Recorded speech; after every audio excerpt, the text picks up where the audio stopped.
everybody. It's been about 2 weeks since my vlog and about over a week since I've been married. So I just wanted to touch base with you guys before next week because next week Diana and I will actually be gone because we'll be going on a cruise this weekend.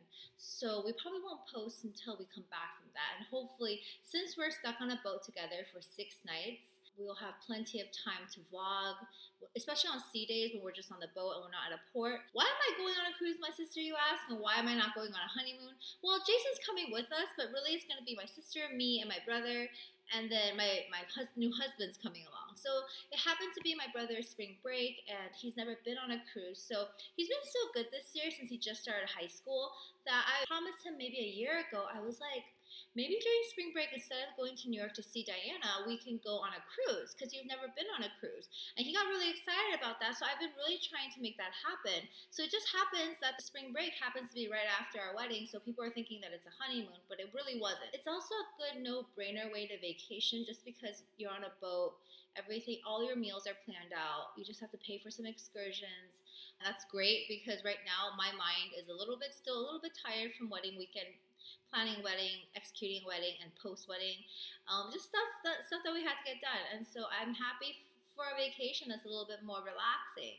So I don't know, if you guys have any questions about the wedding weekend, feel free to post down on the bottom. But for the most part, the wedding went by as perfectly as I could have hoped for. I mean, of course, there were things that wasn't perfect, but thankfully, most of my friends and family kept those things from me until the wedding was completely over. I didn't find out about certain mishaps and people behaving badly or saying things until maybe Monday after the wedding. So that's fine. At that point, I was so tired. I was just like, I don't give a shit at this point, right?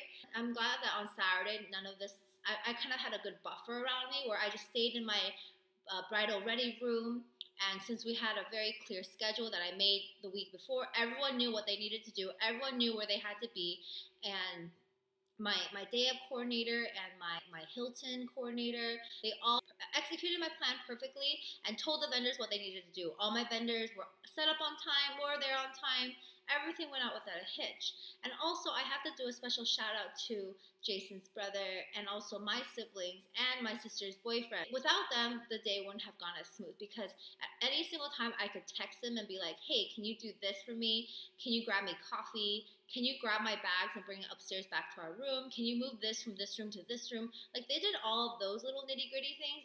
And also, I'm really happy that everyone was there on time and like, if I gave them a schedule, my friends and family were there. It's so crazy because I was standing there before the ceremony. So our ceremony time is 5 p.m. So in my head, like this whole time, I always thought, it's probably going to start around 5:10. Give people a couple minutes. And then like we got ready, we stood up and we lined up to go in, the bridal part and everything.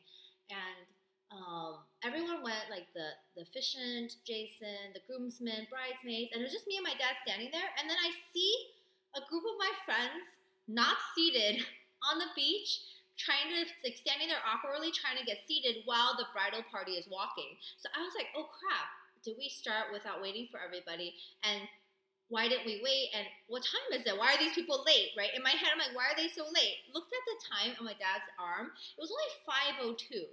We started our ceremony exactly at 5. So then the coordinator came to me and was like, okay, you can walk now. I'm like, no, wait. Can there be a wait? Can you seat those girls that I see down there first?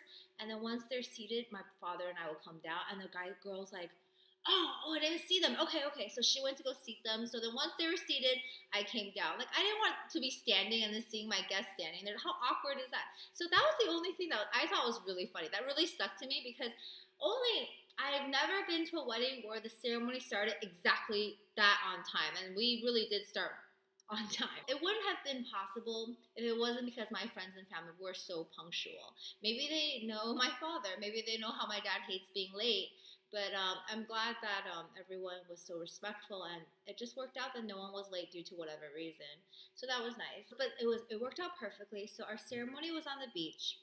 Afterwards, it was supposed to be immediately family portraits. So we did my side of the family first, and my sister had a list of all the families and the names. So she called the families up, and while we were taking photos, she was already getting the next set of people ready.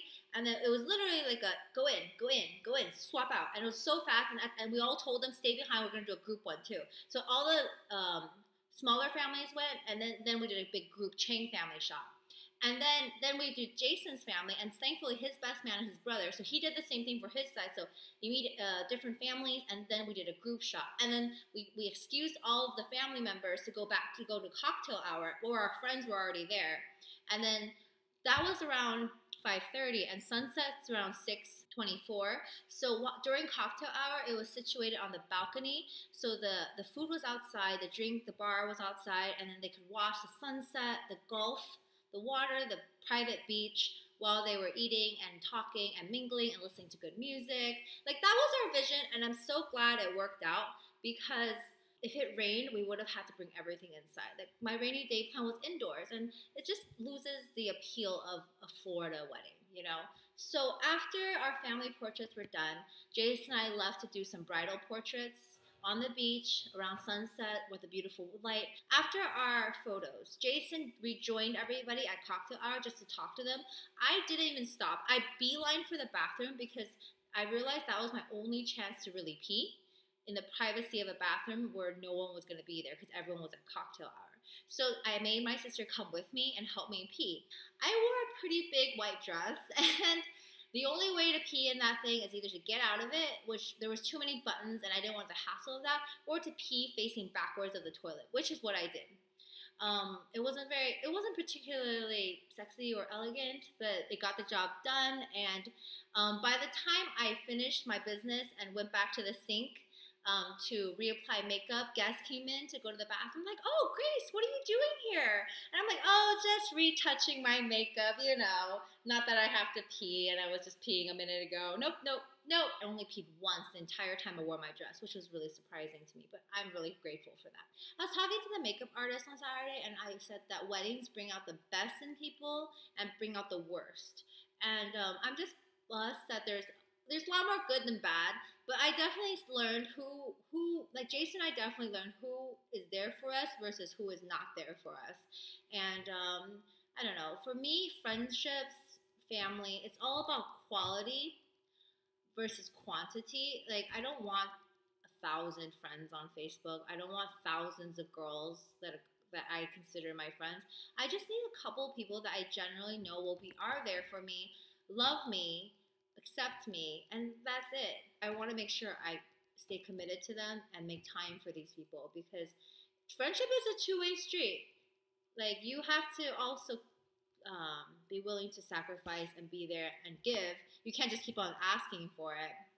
So yeah, I'm going off on a tangent, but I just wanted to say that I'm very happy with everything, and I hope that next time that Diana vlogs on Thursday, because I'm really curious to see what she thinks about the whole wedding situation. So many funny things happened that weekend that I really hope that we get to talk about it during the cruise.